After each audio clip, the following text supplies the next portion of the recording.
Assalamualaikum warahmatullahi wabarakatuh. Perkenalkan, nama saya Firan Alvin, NIM 2137003. Baiklah, di sini saya akan menjelaskan makalah tentang arsitektur dan organisasi komputer. Pertama ada kata pengantar, terus daftar isi, terus bab 1 pendahuluan. Latar belakang. Arsitektur komputer membahas hal-hal yang berkaitan dengan atribut-atribut yang terlihat atau yang dipertimbangkan oleh pemrograman yang memiliki dampak langsung pada eksekusi logis sebuah program. Terus yang kedua, rumusan masalah, apa itu komputer. Yang kedua, apa itu organisasi dan arsitektur komputer. Selanjutnya yang terakhir, apa fungsi dari komputer. Tujuannya itu untuk mengetahui apa itu komputer. Yang kedua, untuk mengetahui apa organisasi komputer. Dan yang ketiga, untuk mengetahui bagaimana sejarah perkembangan komputer. Yang terakhir, untuk mengetahui apa fungsi dari komputer. Selanjutnya bab 2 pembahasan. Yang pertama, komputer. Komputer adalah sebuah mesin hitung elektronik yang secara cepat menerima informasi masukan digital, mengolah informasi tersebut menurut sepakat instruksi yang tersimpan dalam komputer tersebut.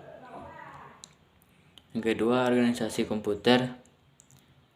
Sebagai contoh, apakah suatu komputer perlu memiliki instruksi pengamatan pada memori merupakan masalah rencana struktural. Apakah instruksi pengalaman tersebut akan diimplementasikan secara langsung ataukah melalui mekanik chip? Mekanik chassis adalah kajian organisasi. Yang ketiga, sejarah komputer. Yang pertama, generasi pertama tahun 1945 sampai 1955. Yang B, generasi kedua dari tahun 1955 sampai 1965. Yang C, generasi ketiga dari tahun 1965 sampai 1980. Yang D, generasi keempat dari tahun 1980 sampai sekarang.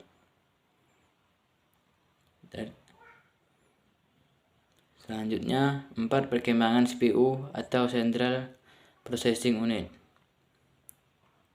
Pada tiap generasi yang mendominasikan adalah chip Intel, terdapat pada generasi kelima terdapat beberapa pilihan selain chip Intel. Yang pertama, generasi pertama, prosesor 8088 sampai 8086.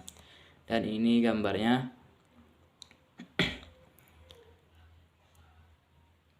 Chip ini menggunakan bus sistem 18 bit. Dan yang kedua, generasi kedua, prosesor 80286 menggunakan prosesor yang mempunyai kemajuan yang relatif besar dibandingkan chip-chip generasi pertama.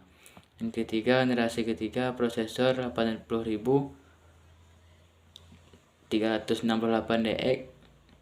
Dan ini gambarnya. Yang keempat, generasi keempat, prosesor 80486DX. Ini gambarnya.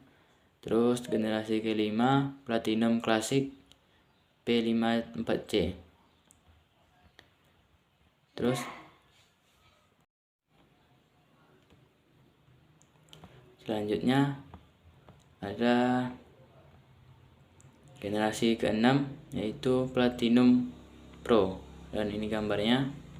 Yang G, generasi ketujuh, AMD K7 Athlon.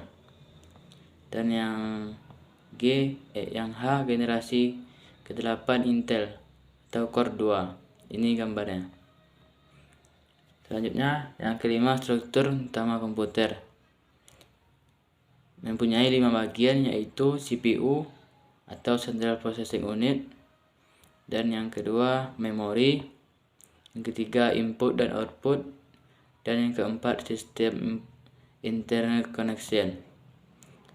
Yang keenam, prinsip kerja komputer. Cara kerja dimulai Cara kerja komputer dimulai dengan mengambil informasi atau input. Input komputer dilakukan oleh manusia sebagai pengguna user. Dan selanjutnya ketujuh, fungsi komputer. Pada umumnya komputer memiliki 4 fungsi, yaitu sebagai berikut. Yang pertama, data input atau data entry. Yang kedua, pengelolaan data. Yang ketiga, penyimpanan data. Dan yang keempat, keluaran. Selanjutnya bab 3, penutup. Dan yang pertama, kesimpulan, saran, dan daftar pustaka. Sekianlah makalah yang dapat saya jelaskan. Adapun ada kesalahan, mohon izin. Sekian. Assalamualaikum warahmatullahi wabarakatuh.